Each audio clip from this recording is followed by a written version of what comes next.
Hey, Denise. Hey, Corey. Ooh, I gotta figure out where to turn you up. Oh, there I go. Can you hear me okay? Yep. I'm using two different Great. things here, so I gotta turn one down so it doesn't have a weird echo. Got it. I'm going to mute myself for the Yeah. meantime. To actually record this, I have to use my Windows laptop rather than my Chromebook. So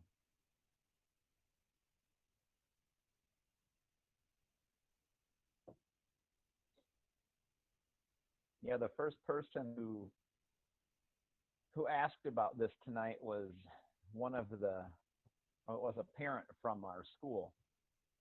She said her son's really interested, but he has something else going on, and she wanted to know if it would be good for him. And I said, well, mainly for teachers, but who knows? Yeah, that's true. I was like, oh, I thought it was only for teachers, but yeah. Yeah, Oh, this will be cool. yeah, Thank, yeah. thank you for doing this. I'm uh well, normally I'm from Chicago, but I've been in Florida since mid-March. Oh, yeah. Like, yeah, right after school let out, I came down to visit my parents and haven't wanted to fly back home yet. So So, just been working remotely. um, are Illinois schools closed for the rest of the year? They have not made that call yet. Okay. Minnesota So hasn't either. So, there's my video. oh yeah. Yeah, they haven't made that call yet. So, but half the states already have, I think. There's at least 24, if not more, that have. So, Yeah. I just don't know. Um, like if we would open up sometime in May, I just don't know. Would we have what percentage of kids would we even have return? yeah, that's That's the true. thing. Then it's like, well, now we've got everybody learning from home, and if we opened up even at the beginning of May, especially at the beginning of May, I'm thinking, would we even get 50%? I don't even know. So Yeah, that's true. I never even thought about that as well. I think our principal is thinking it's written in the books. We're probably done for the year. Like he has come so close to saying that without saying that, you know. right. So, Well, I know our principal is going to uh, she's going to do whatever the superintendent of our public school district does and whatever the governor says. So right. our superintendent was live today online, and he said he really doesn't think we're going to end up back in school. Which like I said, I think that's the right choice because you know I don't think even by the end of May we're going to have a good feeling of yeah, okay, here we go, this is good Yeah, yeah. for everybody, Well, I don't know if some governors are just choosing to do little 2-week chunks so that people don't panic and, hoard everything in the stores like they Yeah, have been, yeah. for long periods of time. So, And I who wonder knows? too if some of the like if governors are although Wisconsin closed today officially for the rest of the year. Um, but I wonder if like our governor is thinking if we do it too early, will kids will we have more kids that are like, well, we don't really need to do Check this. out. Yeah, So that's true too. maybe he'll make it to the middle of May and say, okay, we're done, and that would be. Yeah. And my dog even joined us down here. Oh, He never comes down here at this time of night though. so did you do any 3D printing at all? I did not because I've been um, the main person behind The uh, whole tech. getting everything going for all of our teachers, and it's been Yeah. I would love to go back to a normal school day. Yeah. Same. I'm in Oh your position, Corey. yeah, It's the it's same. so much. It Because is we long, long days. especially for some of our younger grade teachers, we're trying to figure out the best way for them to do video stuff, and we've changed. People have changed minds about 3 times, and so yeah, Yep. we're getting there, but it's yeah, I'd rather Yeah. just not have to do it Focus that way. on that. Yeah. Yeah.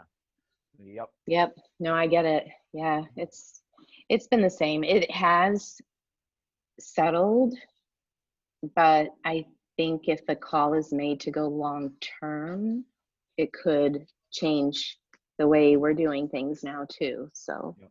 Yep. we'll Yeah. see. I don't know. I just hope everybody gets into a routine, and then I don't have to Put out reinvent fires. things so much. So Yeah. Oh, I know. I know exactly how you feel. It's it's stressful. and this has been like what I'm doing now. This has been one of the hardest things is my wife is home and she's like doing stuff all around the house, and my daughter is in her room doing her work. My son is in his room doing his work, and so I have a hard time like finding a place. Yeah. So Tell I've me, what's the size of your staff again, or tell me about your um, staff. well we have about we average 2 people per grade level. We have and we're growing on the younger grades. So I mean, that's like next year we might need 3 kindergartens. So, but yeah, I always still think we have about 26 teachers generally. Yeah. Um, Okay. yeah. So I've still Well, been going to school. what's Um, that? when I teach like tomorrow morning, I teach 3 math classes in a row, and I'm still going to school for that. And I Oh, are you? teach in my classroom because when I'm in there, I'm on the top floor and I'm typically the only one there. So I'm alone and everything's good. They're not, we're not allowed to, especially without permission. Like we can ask for an Oh, exception or beg, yeah. for an exception, but otherwise we were told do not approach the building by any. In fact, they disengaged our fobs, so our fobs don't even work anymore to enter the building. That would be Yeah. hard. I mean, yeah, yeah. We would have no way in if they did that. So, Yep. but see, our governor has determined teachers to be essential workers.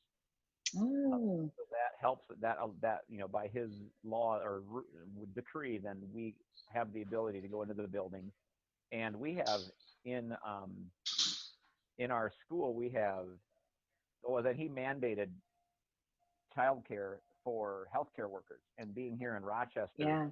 we have a lot of healthcare workers. So we still have about 20 kids in our building every day, and they've split them up so they're in small groups, and everything, and spread them out. Like there's a group in the library, they're spread out. So yeah. That's right. I remember you saying that on the last meeting, Tech 21 meeting we had. Yep. Hmm. So, wow. Yeah. I mean, what are And parents going to do? I've figured out some different ways, and I have a setup with my main Chromebook as the one I have a touchscreen Chromebook, so the main stuff I'm doing an online whiteboard there, and I'm drawing out math problems. And then I have like my step stool, and I have another Chromebook up there, so then I put that on grid view with the Google Meet, and I can see all the Yes. students, and then I can still write stuff. And so it's Oh, been that's kind of good. fun, because Yeah. it's been it's a way to figure out a different way of doing things. And but I'm still teaching them.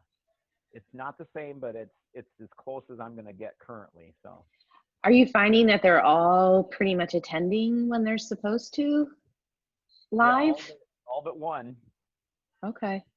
There's That's that pretty one. good. Yeah. But So still, that's pretty good. Yeah. and we record everything. So Hey, oh man, Mike. Mike, Hey, are you out there with the 3D printers right now? Are you with the he 3D? muted. I can't hear a thing you're saying, man. I got nothing. Got nothing. It says connecting to audio. Connected. All There he right. is. Yeah, I was just doing a mic check real quick, make sure everything was. Oh, there's 2 Corys. Whoa, Yeah, Corey well, and then profile Corey. It's like you are ready for your close-up. this one here, this is the Windows laptop. Gotcha. This one, I had to do this to record. Makes sense. This is the real device, the Chromebook right here. So, Okay. yeah. Excited. Are you out there with your 3D printers right now? Yeah, can you hear him? No, I can't, but I was just surprised that the room wasn't shaking or something. Yep, sure enough. Jeez. I don't know if I can get them quite all. That's pretty cool. I got about anywhere from 12 to 14, depends on which ones are being finicky. Some are being naughty, so I have to fix them. Like, I don't know, that Delta was working beautifully, just making beautiful prints, and all of a sudden it just stopped. So it's like, Huh. I don't know the Delta very well yet either. So Yeah. So how many, But- like the ones that are there right now, how many of those?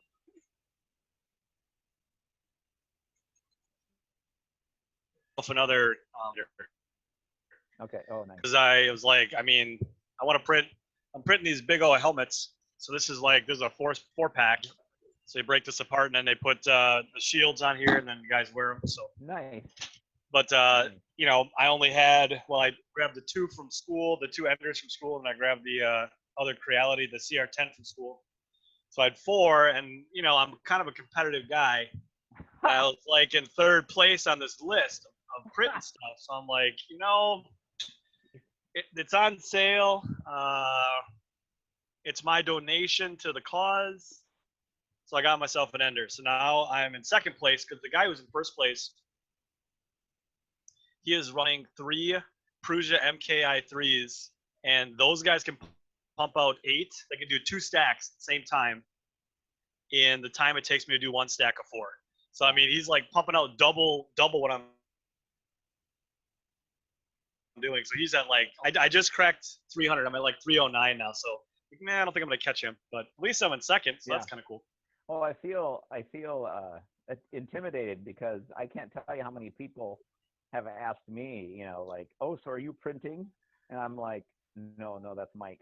Yeah. Sorry. So it's like you are to 3D printers like I am to drones right now. Yes, correct. So, yeah, correct. I never have met a drone that I don't want to buy. I know, man. I know, and that's the thing. I would, but I kind of put my energy into this instead this time. Yeah. We'll Well, see. you know, because like,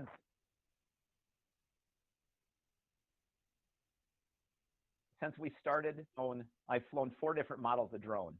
Yeah. You know, just because that's what Just I wanted. cause, exactly. No, so it's. Oh yeah, you guys did. That's right.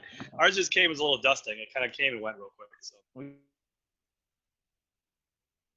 got like Oh 9 inches, man. and it's still on the ground. Man. So by the weekend, by Sunday, it'll be gone. So. Yeah, and concrete was dry by noon, and grass was dry. By Florida, we 5. got nothing. Just saying. Yeah. Ugh.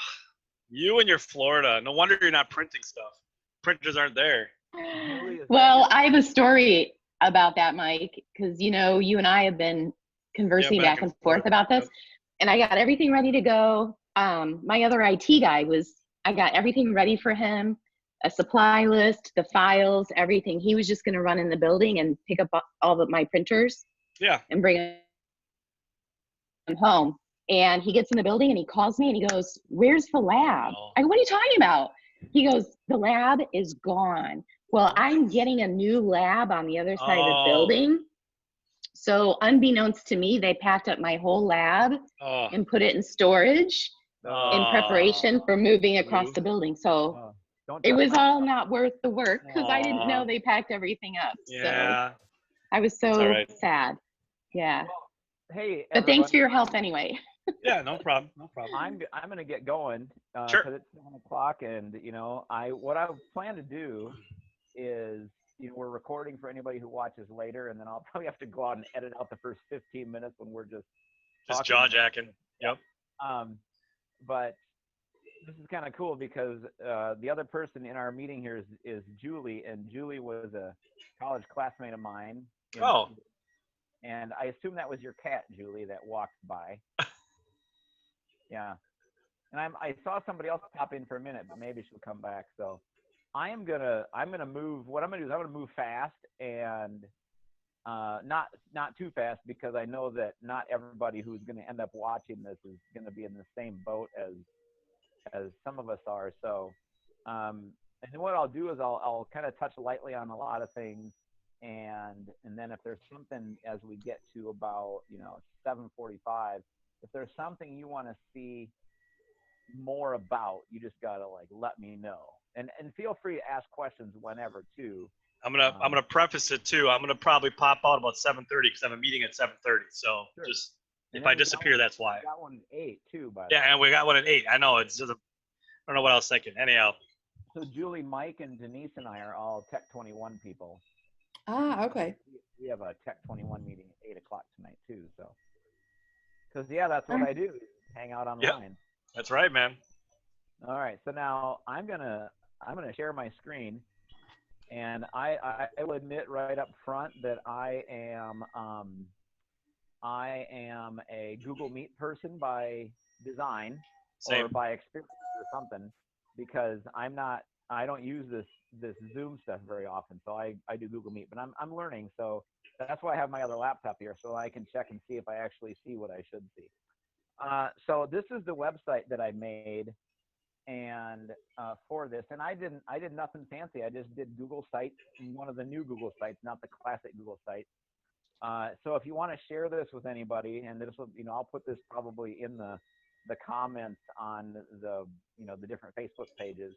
The website is this one. It's bit.ly/create Chrome, and there's my email address, because that's the one thing I always say is I'm going to go through a lot of stuff, and then anybody's welcome to email me, because probably my number one thing since I really got into the tech stuff with teaching in a Lutheran school is I want all Lutheran schools to have a strong tech program, and I'm willing to help people as much as possible. So so this is this right away is one of the best things you can do, and even have students do, that I don't think gets enough publicity in Lutheran schools, is just making a Google site, because you can do cool stuff with a Google site. And mine, I just did this throughout a couple of days of throwing a bunch of links and things, and embedding videos, and everything's a link here. So I don't have any text. I like to do everything now with links to everything. So but yeah, that's the website, so they can get here and then just check stuff out. So Hey, Corey, yeah, go ahead. on your website, how easy is that to throw together? Like for all your links and stuff for putting together? It's super easy. Let's see if I can. Is there an edit thing you can show me quick? Yeah, I'll do that. I'll do one of those really quickly. Okay. And I'm just in Google Drive. And in Google Drive, when you go to like the new thing up there on the upper left, one of the things you can do is a new Google site. And they've made this even simpler than I like regular Google sites, the classic Google site, but they've made this even simpler. And you'll see as soon as it starts, you get a title and you get an area down here. And then there's all this stuff you can add. You can add images, stuff from Google Drive. You can add stuff down here, like YouTube videos, document slides, everything. Is it kind of drag and drop for the most part? Not really. I mean, like if I click on YouTube, then it'll pop up with a new thing. Everything pops up as a new window. Okay. Images are nice, because for images, if you just do like select, then you can do like a Google image search right here, and so and I always do the teacher safe search. I search for puppies, because rarely will something obscene come up in a Google search in front of students when you search for puppies. So, and then then what I've done is I just pick a puppy here, and then when it comes up, it's super easy to resize it and everything. And if I want that to go to like an animal shelter website, I'm making a site about all my favorite places to adopt dogs. Then they have the link thing right here. You tap the link and you put in the website, and boom, you have a picture link to a site. Okay. It's that easy. So that's a fun one. I mean, Google sites are awesome. And the kids, when I start doing them with students, you know, like usually we start about 4th grade, I show them how to make a Google site. They think it's the most amazing thing ever because, wow, they're making their own website. So. Yeah. I would just preference why I'm on here is partly I have a 9-year-old that I'm looking for things for him to do during this break, but I also teach special education. And so I'm thinking of things to teach some technical skills to my students. Perfect. They're at 14 to 21 programs. So well, see, and that's nice because like with Google Site stuff, you don't need to do, they wouldn't need to do like some heavy coding or anything. Awesome. So, thanks. Yeah. Just a little background on this, you know, that this came up, this creating thing has really been kind of like a thing for me for a long time now, this create versus consume, because so much of technology is consume. And in my basic approach to everything technological is I don't want to do it in the classroom technologically unless there's a way for kids to create. And so, you know, that's everything you're going to see. There's some creation component here. And especially when the kids are at home during this, it's a great or a terrible, depending on how you look at it. It's a great time or a terrible time for them to get sucked into the technology consumption. You know, just keep taking more in. And I'm like, great, let's find a way for them to give something out of them. Probably my number one way is right here with Scratch.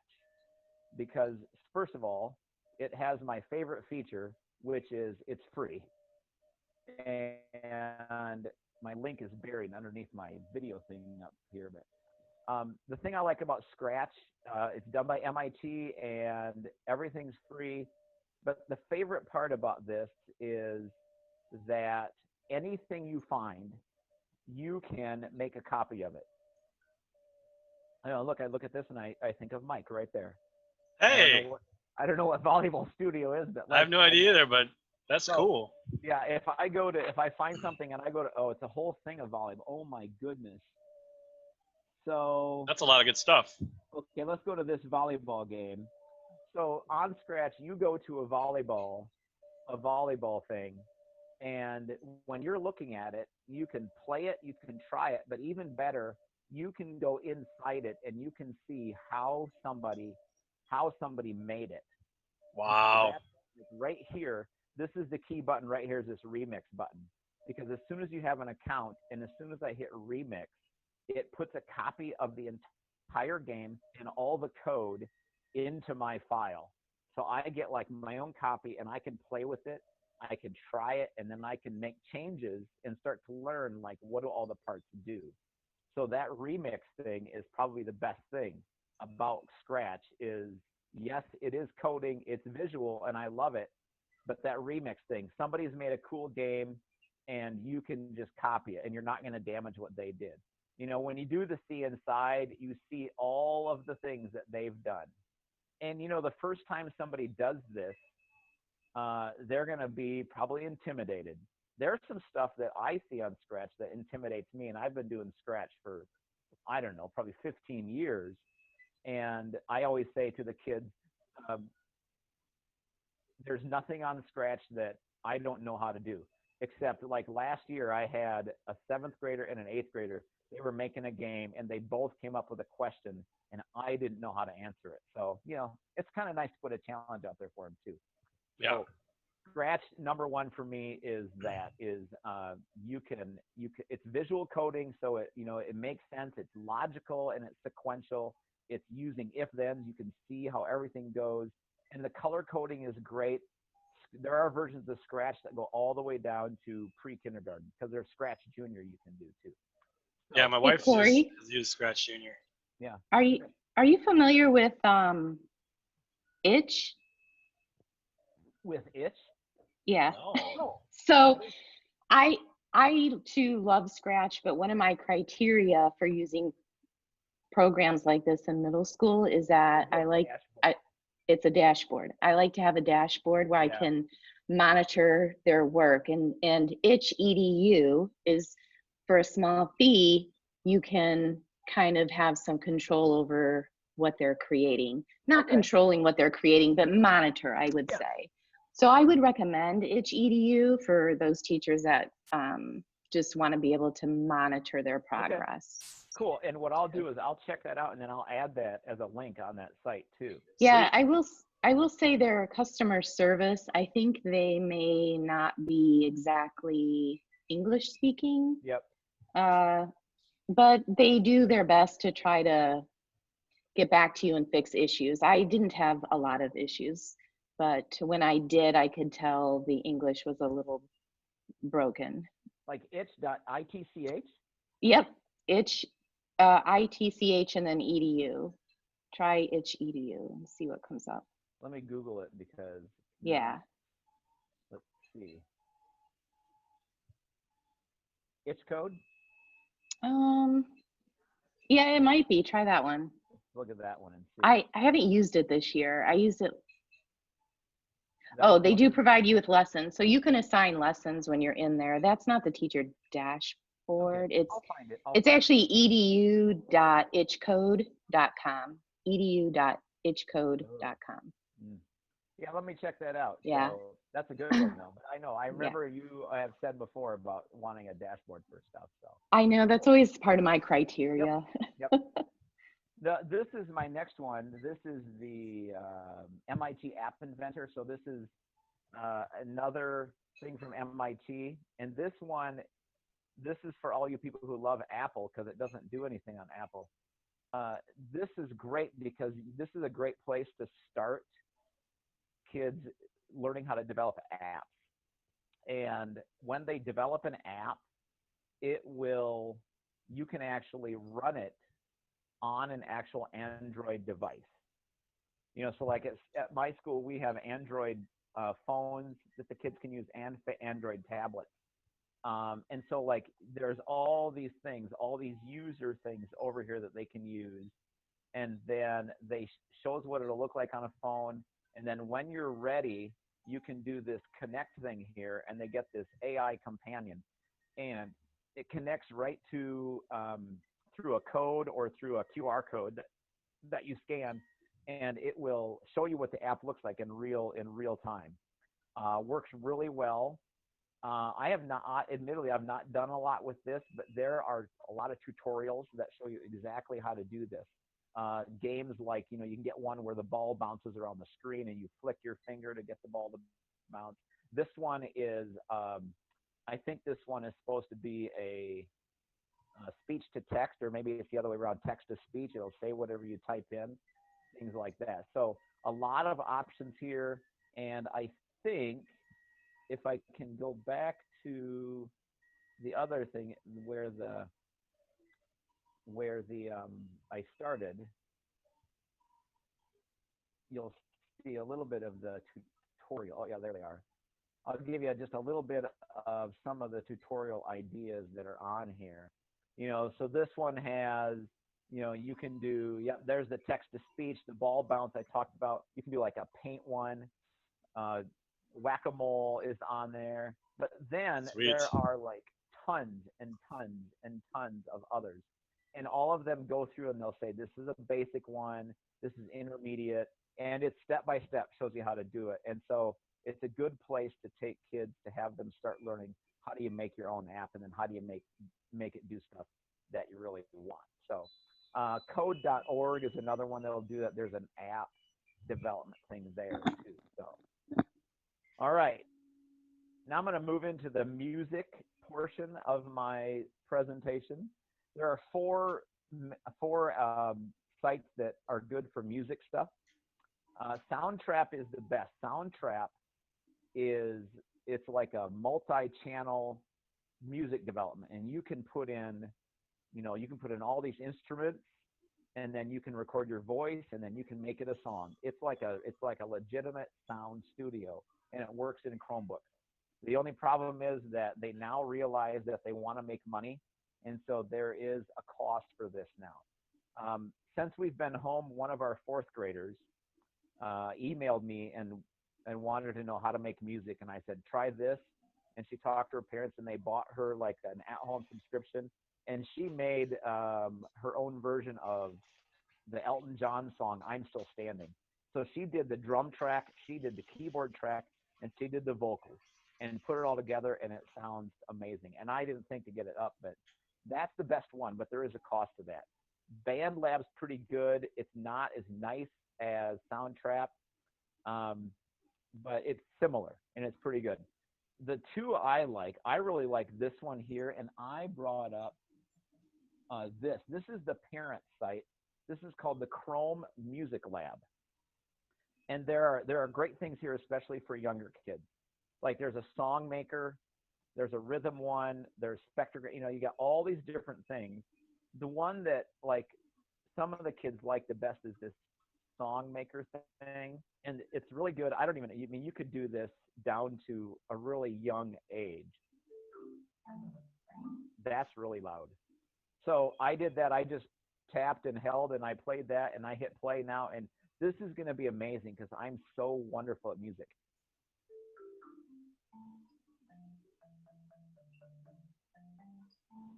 So you've got options in this to change instruments, strings. So here's woodwind.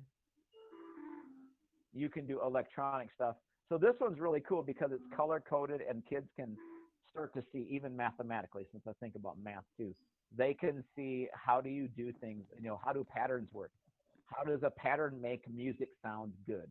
And there you can even save it. So the Chrome Music Lab is really good. There's a lot of cool stuff there. My favorite one though is this Beat Lab. Now, I will say this for anybody who ends up trying any of these, Beat Lab is a little flaky at times. And because here's one of the things that happens is you get this Flash plugin blocked. Now I've set mine up so it works. But it's flaky. I don't think anybody's really maintaining the site. I think it's still out there and nobody's shut it down. But it does some cool stuff. It's similar to the Music Lab, because you can, I'm a drummer, so I have to put in at least a basic idea here of how this works. You can see on here, you get like hi-hat, snare drum. And so you can go in here, and again, the patterns make it work well.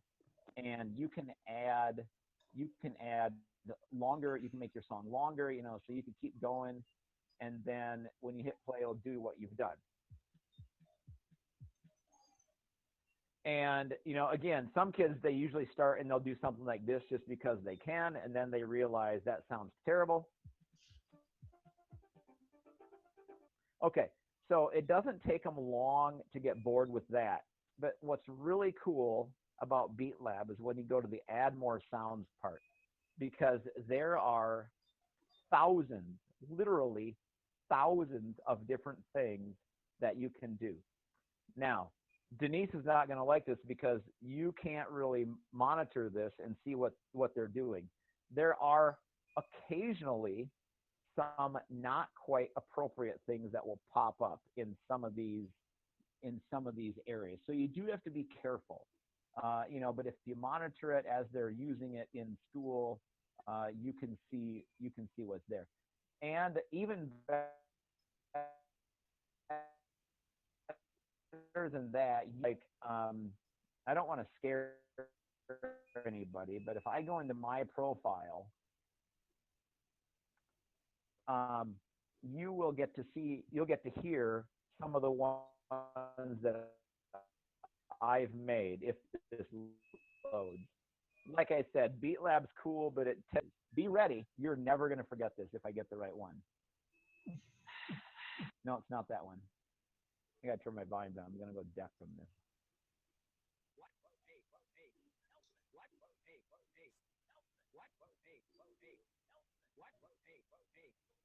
Okay, so all that amazement you just heard, those were all my voice, amazingly, unbelievably. Wow. And the cool thing is, I just recorded my voice and I said things, and then I put them into one of these little squares. So I got rid of stuff like this and I added new sounds. So Beat Lab's my favorite because it's so creative. There's so many cool things you can do with it. Cool. All right. Any questions on any of the music stuff before I move on? Nope, I got about 10 minutes. I got to bail. So okay. I like it so far. I like what you're doing. So the video parts here, WeVideo and Screencastify. WeVideo is probably like my all-time favorite thing. There is a cost if you want to have the full features. It is just awesome what you can do as a video editor in a Chromebook. And the cost is something I'm willing to, we'll go to one of my drone ones. The cost is one of the things that I'm definitely willing to try. Or to Do you know off the top of your head? Year. Yeah, you know what off the top of your head what it is?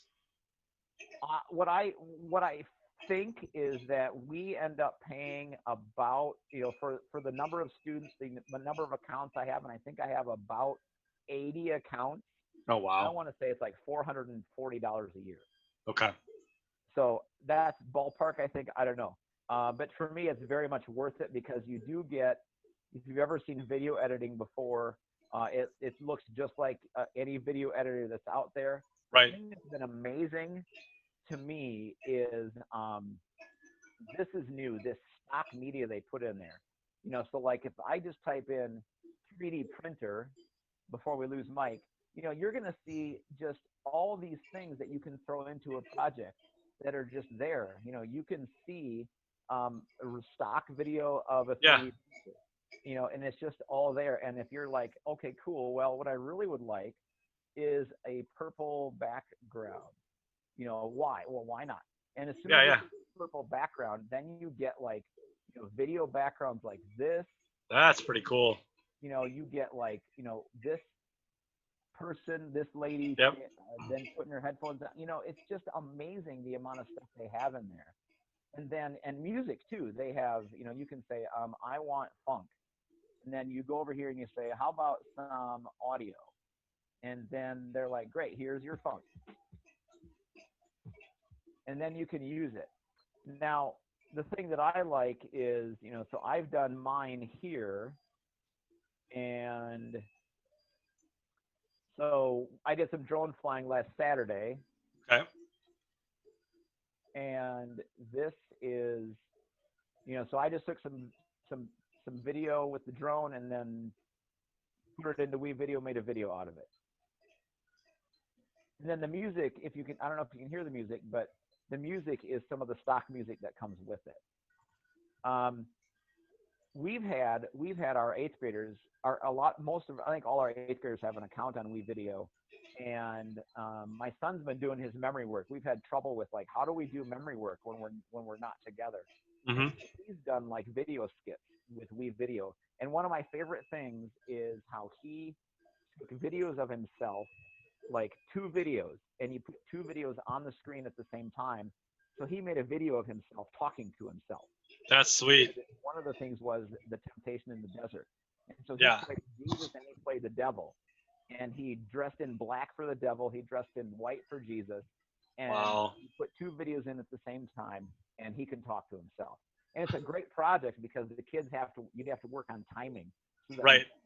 And like eye contact and where you're looking, because we did that the first time I learned about. Video is one of my favorites. Yeah.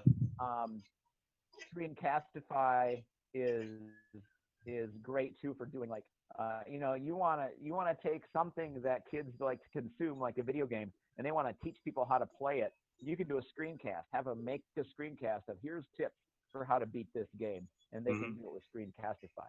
Now, combining WeVideo, Screencastify, and Google Slides is this. This is a project that I like to do with kids where I have them make a lyric video.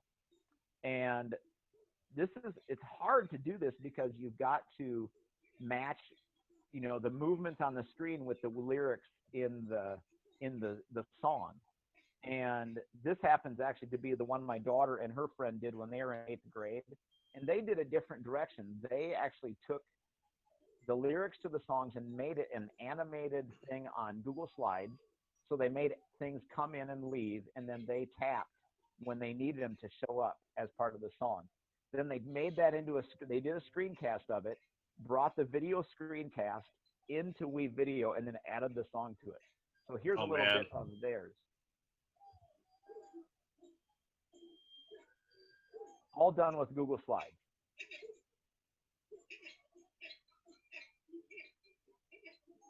I'll skip ahead a little bit so you get to the songs. Here we go.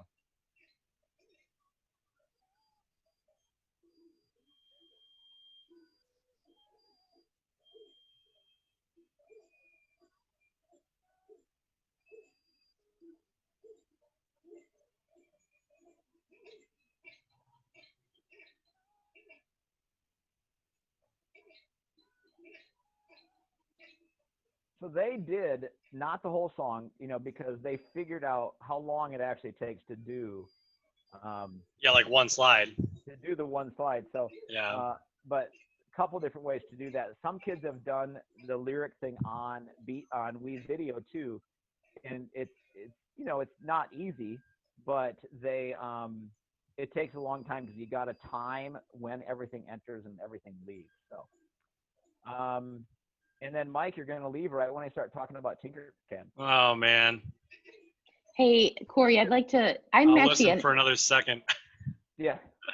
I'm Go an ahead, Apple person, but Yeah. I want to put a good plug in for Wii Video that I think they have an advantage or a feature advantage over iMovie is that because it's web-based, it can be collaborative. So you can have more than one student work on a project at a time, which iMovie you can't do that, which That's is true. nice. Now, our kids, since we're a Google school, our kids get very used to the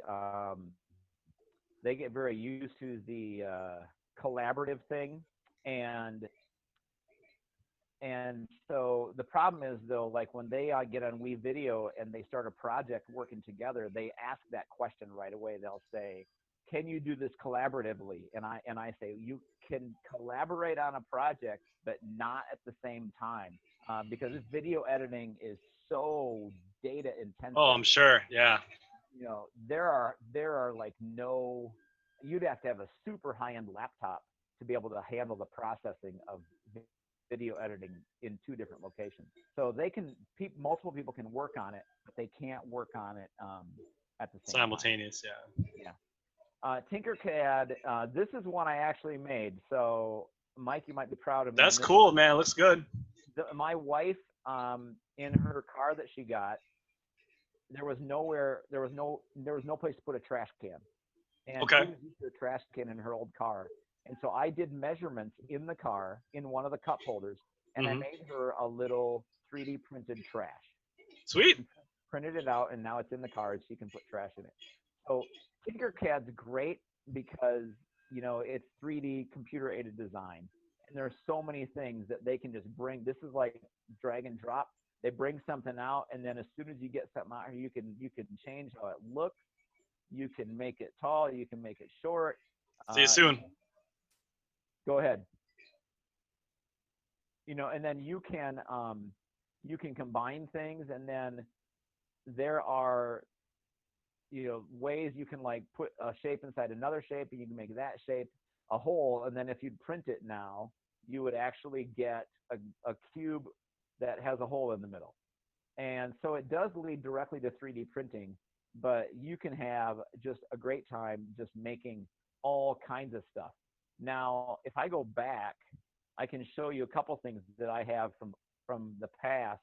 I have students that'll take a logo, and this gets to one of my favorite things about Google is Google Drawings. So in Google Drive, Google Drawings is something that doesn't get a lot of attention. But I have students that they'll take a logo, like some of the kids like to take the logo of their high school that they're going to go to, and then they will use Google Drawing to outline it, and they'll bring it to Tinkercad, and then they can print their high school logo. So one of our high schools in town has the mascot of the Spartans, and that's supposed to be an M, and I don't remember what happened, or he shared this with me, but you can bring stuff in like this, and there are ways on here where you can even look for things other people have made too. So Tinkercad's awesome. Again, free. You got to sign up with Google, and then you can just do all sorts of crazy stuff. And I can't remember where you can find the things that other people have made. there are some features, some in here that'll come up, but it's just fun to play with and try things and see what you can make. And I've had, like, when I start with the really young kids with Tinkercad, I'll tell them, like, just build stuff, and you'll have kids that'll start building things, and I just like to turn them loose so that they can start pulling shapes out here, and then they start to, they'll eventually get to a spot, like they're used to things like Minecraft, and they'll say, hey, I have this sitting here, and then they'll bring something else out, and they'll want to know, they'll say, how do I get this on top of this?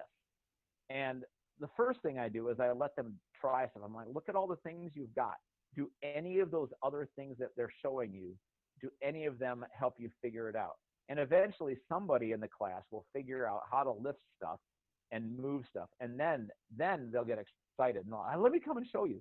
And so this is just a great one for computer-aided design. And so many real life, like literal, Mike would be able to tell you, literal job employment applications for computer-aided design that are out there. So, but that's just a wonderful place to start for that. Let's see. I should check.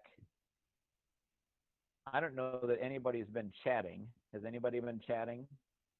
I don't want to miss any comments anybody has. All right. One of my favorite things this year was, there's a video in here, was to make, like my students love the breakout rooms. They love the escape room things.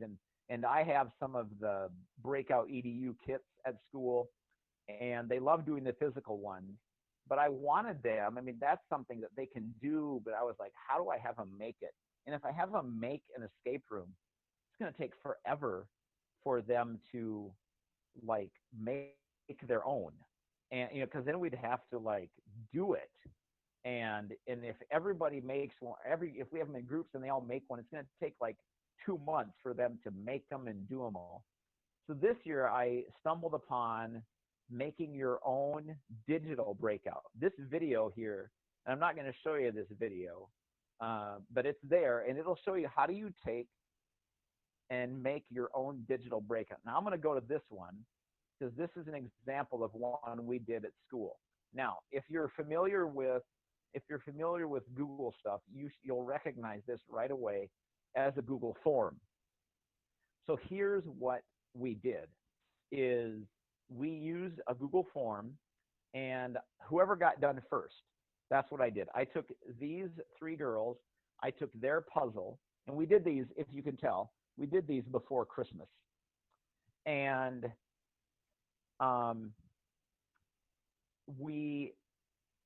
they have to figure out what the answer to this puzzle is. And we looked at some examples, so they got some ideas. And then what happens is we did the data validation on these forms. So like, you have to get the right answer in before you go to the next part. So now when somebody gets this answer right, when you get this question right, then it opens up the next section, which is a link to another group's puzzle.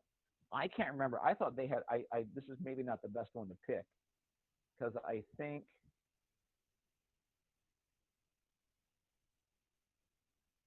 I can't remember the answer. I don't think it was red. I don't remember if they fixed it. But so it was really nice because what happened is, I had groups of I had a class of about 20 kids working on this, and they were in groups. And so we ended up with about, every group made at least 2 different puzzles. So collectively, we ended up with at least 12 different levels of this puzzle. And then the goal was to get through every level. And so everybody was able to make their own part of the digital escape room. And then it was a collaborative thing, even though they didn't really know they were doing it collaboratively. So I would suggest, if you like any of that escape room stuff, if you want a good way to get kids to make their own escape room and develop it, is watch that video and then try it yourself. It works really well linking from one Google form to another. Now, to start the whole thing, what I did is I put the very first one on a Google site. So again, I used one of those Google sites I showed at the beginning, and and then that's where they go. So I had to just send them the link to the site, and then they could go through everybody. Another place that doesn't get as much attention as I think it should, because I don't know that it's being actively monitored or updated, is Sploder. Sploder is great for making video games, and and the trickiest part we have on this is getting the kids to sign up, because they haven't gotten to the point on this where you can sign up with Google. You have to sign up with an email address, or maybe not. I think maybe what they have to do is they have to come up with a username. And so again, there's no dashboard for this to check on students'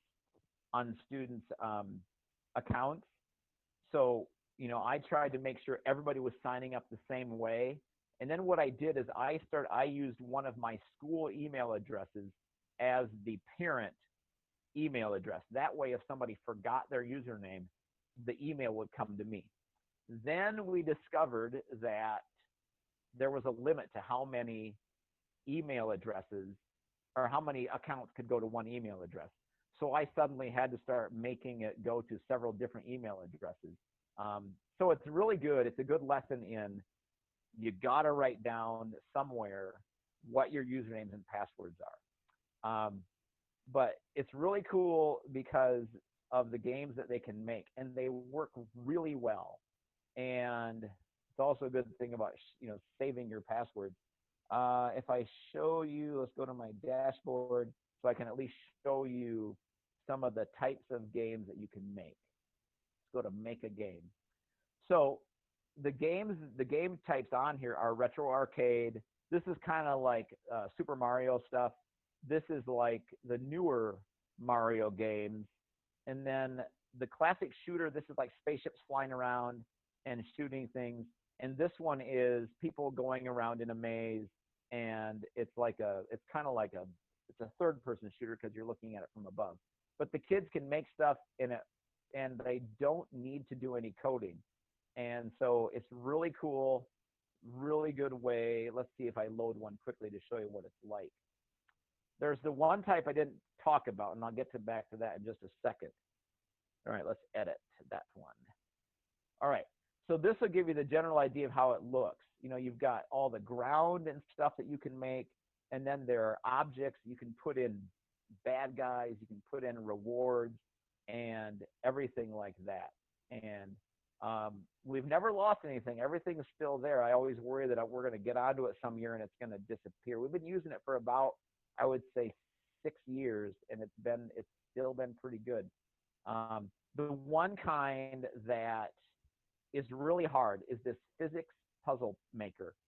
It's supposed to be able to have you make something that's kind of like Angry Birds, where you can pull something back and let it go. I've never had a lot of success with this, so maybe you could try it with your students and see if you can have some success with it. But that's Sploder, and I think that's really good. Now, I got to go to the chat thing here because I got a couple of chat things that showed up. So Denise said Incredibox.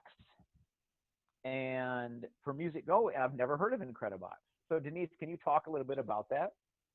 Yeah, I was just throwing a plug in for another music creation type app. So it works on both Android and Apple products. And there are characters, and each character has a different rhythm or melody that you can change, and they all meld together to make a song, and you can record them and then download your file as an MP3, save your song. Incredibox. It's super fun and addicting. And you can turn your characters on and off to make different sounds within it. They have different packages. Most of the older packages are free. I think you can pay for, try the web version if you want. I've seen this somewhere before. I don't remember why, but I know some younger grades use it for they put it up on their smart board, and kids can take turns changing the characters to make different types of music as well. Cool. So this is the sunrise package, and I don't want to take up any of your more of your time though. So I just wanted to put that in the chat for people to look at later. Because then I'll put that link on there. I feel like I've seen it. I just don't know where. So okay, cool. Yeah, super fun. All right. Let me get rid of a couple things here so I can not have everything cluttering up. All right. Now, one of the things, there are a few things here, I try to make a balance when I'm working with the kids, like when we're making stuff, try to make a balance so it's not all video, it's not all coding, it's not all game design. And so there are a few things here that are about, pictures and image manipulation. And Lunapic is another one that I don't hear a lot of people talk about. And this one here, this picture here is, I think it was done on Lunapic. It may have been done somewhere else. What I did is I Googled a photo, an old photo, and I found an old photo of all these people standing together, all these young ladies. And then on Lunapic, I added a picture of myself and then changed my coloring so that I tried to fit in with them. So that's me standing there with them. There may have been a couple things that I used together. I know there's an app on a tablet called Pixay Pro. Pixay Pro is a great, I don't know if it's Apple, but I know it's on Android. Really cool because I recognize that this girl here has a beard, and I'm pretty sure she doesn't normally have a beard. But Pixay Pro is good because you can add beards and things, and then you can change colorings of stuff too. It's also easy. I'm going to write that down. I'll add that on there too because I forgot to add that one. The thing about Pixay Pro is you can take a picture, like I could take a picture of myself with a tablet, and then I can easily get rid of everything behind me. And there are a lot of websites that do this too. So you don't because you don't need to have a separate thing. You don't need to have a tablet. But there are websites that'll take care of get rid of background very easily. And then you can bring yourself in, make yourself look different. So Lunapic, right here, if I can upload a picture quickly, this ought to be interesting to see. There's a beautiful video of me from earlier today. Jesus, that's not a good. Oh, here, let's bring this squirrel in. That'll be exciting. So to give you a quick idea of what Lunapic does, Lunapic is a picture editor, and there are so many things you can do. Every part of this has a different bunch of tools. I mean, these are some of the basic ones, like, just cropping and stuff like that. You get to the fun things like in the adjustment, you can make stuff blurry, you can flip it. You can even red eye, which is, anybody even know what red eye is anymore? Then you get even cooler. The further down you go, you get like more and more interesting. And so you get drawing tools. You can put motivation, you can turn it into a motivational poster. You can do, the censored box, because who doesn't want a censored box on a squirrel? So you can do that. And then you can apply it. Or if you don't want, you can go to something else. Borders are borders. The most exciting ones to me are these here where you have filters, effects, art, and animation. So you could turn this into a negative squirrel. Or you can make it what's night vision? That's not very good. And so you can always undo it. And the cool thing is when I have kids who first do some of this, I tell them, save everything. Save it all into your Google Drive. And effects, there's the one, you can make the squirrel Lego. Oh, there you go. That one's actually pretty good. And then animation, you can do things like, you can make it snowing on the Lego squirrel. The the negative Lego squirrel. So there you go. Lunapic is awesome for doing different effects with images. And then, like I said, you can make things like that too. Oh, I have too much to go through and not a lot of time left. ABC Animate, if you're looking for a way to get kids to animate stuff, this is a great place to start. The nice thing about ABC is it's primarily kind of centered around young kids, but this particular tool does a lot, for older kids too. The nice thing about ABC Animate with getting it to work well is that you don't need anything else. You basically just have to have what they have, because they have preset stuff. and it's super easy to use, because you can bring in this girl, and then you can move her, and then you can go to another slide. And then I forgot to duplicate her. That's what I really wanted to do.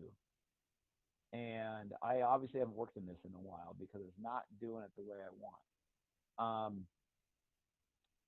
But you can do animations on here very easily, and I can't get it to do what I want. Guess I'll have to play with that later and see why I can't get it to do what I want. Because there is a way to duplicate it so that you can have her on there and then have her move across the screen. Super great way to do animation. And then you even got things about editing the background, so we can put her underwater and things like that. I'm just not sure why I can't get her to duplicate, because right now it's not going to be very exciting. So but I highly recommend this one for some basic animation stuff that kids can make. And I think when you're done, you can export it as a video. All right. Word art, I got a couple cool ideas for this. You can sign up for, or not, I don't need to sign up, I need to log in. You can log in with Google, and this has been around since I first started teaching technology, and it's just gotten better over time. I don't even know what my most recent one is on here, but the cool thing is, you can put any words in, and it will make it into a picture. Oh, here's a good example. So what I did is I put words in here into the AdWords part. I put words about me, things that I like. And then what I did is, for the picture, that's actually a picture of me. Now, my challenge to the kids when they do this is to take a picture of yourself and see if you can do a picture that's good enough so that you can actually tell that it's you.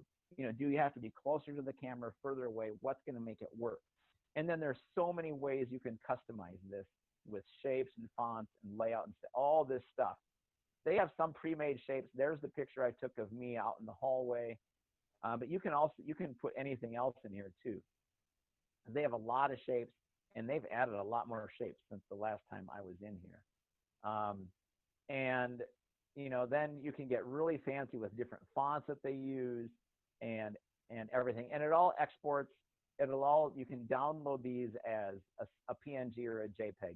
If you want to do a higher resolution thing, then you have to have a subscription. But this one's really good.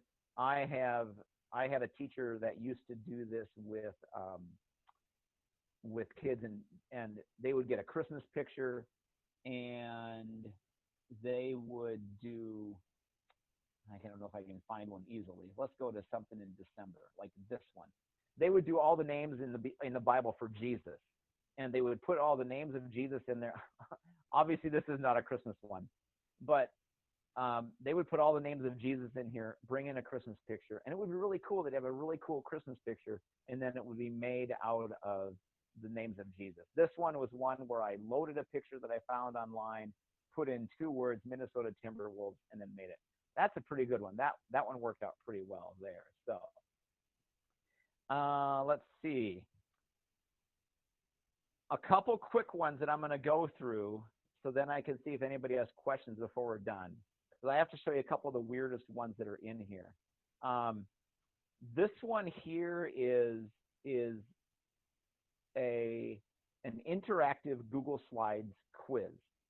So what I had this group do is they used Google Maps, and then they would take screenshots on their Chromebooks of Google Maps. And so they would go anywhere in the world, and then they made a quiz. And so the whole idea here is you do a screenshot on Google Maps, and then you're supposed to put in shapes to make people guess, what is this? So now here's the part then, is now you got your screenshots, you have all your choices, but now in Google Slides, you can do linking, and you can link a shape to another page in your Google Slides. So for Jill here, if you tap on Culver's, she has it go to another page, and she says, you're wrong, And then she has each of these linked to a different page. If you want to go back to question 1, go back to question 1, and then hopefully get it right, McDonald's. And then you're correct. Great. Now you can go to question 2, 3, 4, or 5. I go to question 5, and this, I'm pretty sure that's Burger King. I'm going to say it's a food place. You're wrong, and you can do that. So this takes a while because you got to find the pictures, you got to do the screenshots, you got to make the Google slides, you got to make all the boxes, and you got to link it. The linking part is the hardest part. But it's a great project. The kids had a good time with that. Goose Chase is a scavenger hunt. This is a lot of fun. This is where kids can create a scavenger hunt. This would be great for at home. You create a scavenger hunt, and then people go look for it. And when they find something and they're doing your scavenger hunt, they can turn it in, and then you can give them points. You can even award them bonus points, or you can award them fewer points than they're supposed to get because they didn't do something right. Check that one out. That's really cool. Tour Creator is awesome. It's a Google thing. It can be done virtual reality, but it does not have to be.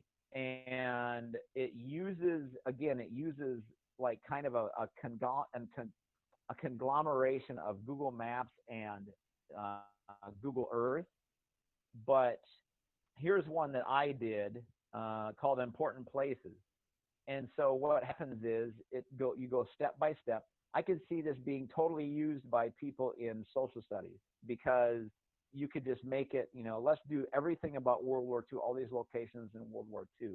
So mine was this. I go to the first important place, and this actually is from Google Maps. This is Street View.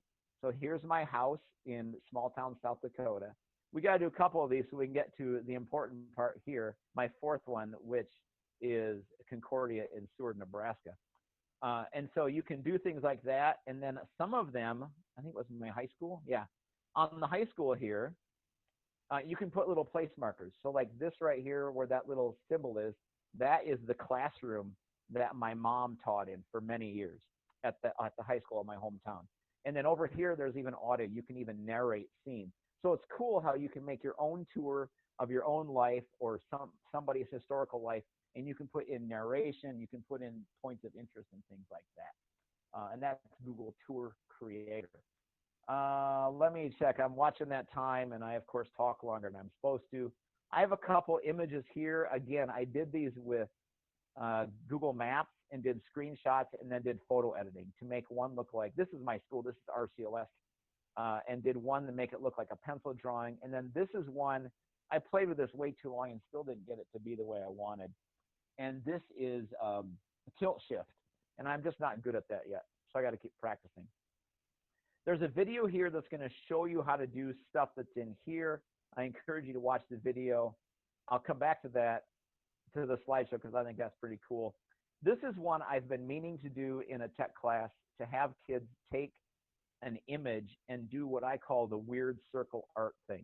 And again, we do this in Google Drawings, where they bring in an image and then you just make all kinds of circles until you cover the entire thing. There is, I think this link goes to an artist on YouTube who does this. It's amazing the level of detail. But I've just never gotten this. I just think it's a good idea. It's just never gotten to it. Now, the vector drawings, I got to say, this is pretty cool. And my 7th graders do this, and some kids just love it. And so what you do is you take an image you find, and then you use things on Google Drawing to trace over parts. There are two options on Google Drawings, one called a polyline, and one is called a curve. And then you can outline it, and then you bring it off and color it. So I've had kids that have tried to duplicate things. Some of these, as I go through, like clearly you can tell which one's the real, which one's not. Well, maybe you can't with this one. I don't know. But that one's pretty good. And so you see how they're trying to get it to look exactly like the other side. Like back in 2016, I had somebody do President Trump. He tried to do himself. Pretty good. This one's amazing. If you look at the original, he spent way too much time on this, but this kid is like one of my best art students ever. I got to get to just a few. Here's some of them, like Minnesota Wild. it's hard on some of these to tell which one's the image, which one's the one that the kid made. He did a bunch of sports ones. The Twins, you can see this one's a little more, not quite as smooth over here. The Timberwolves again show up. Again, the one on the right's not quite as smooth. The Vikings one, I think it's the one on the left. You can see it's a little more, not quite as smooth, but you get the idea of how this works. Somebody did a llama or an alpaca. There's the original. This is a pretty good one. The original, and then that's the copy. And the kids who get this far, I'm amazed, because I don't think I have that kind of patience for that. So that's called vector drawing. If you watch the video, it'll explain that in more detail. So our time's running out. So what I want to do is I just want to reiterate a couple things before I ask anybody for questions.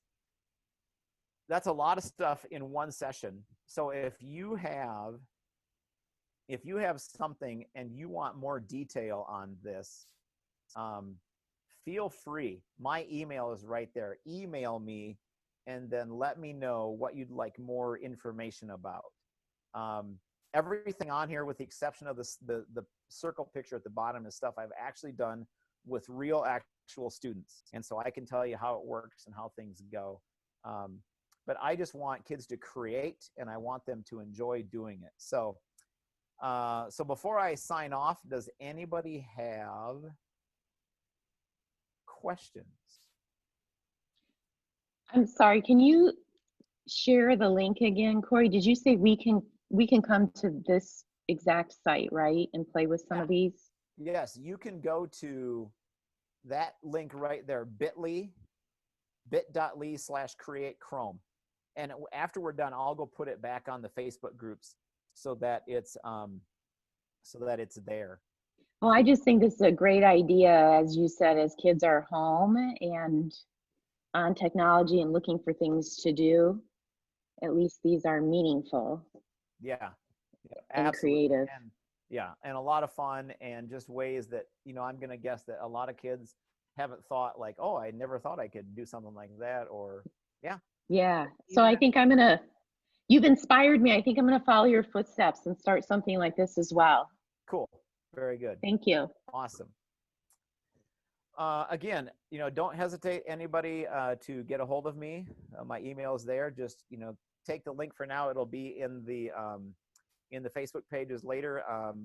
But I'm always available and always willing to help people, and just keep sharing the passion of technology with your kids and with the rest of your staff. So Great. Karen, Corey. Yeah. Thanks. We'll see you soon, Corey. Yeah. Oh yeah. See you very soon. Right. Bye. Have a good night, everyone. You too. Night.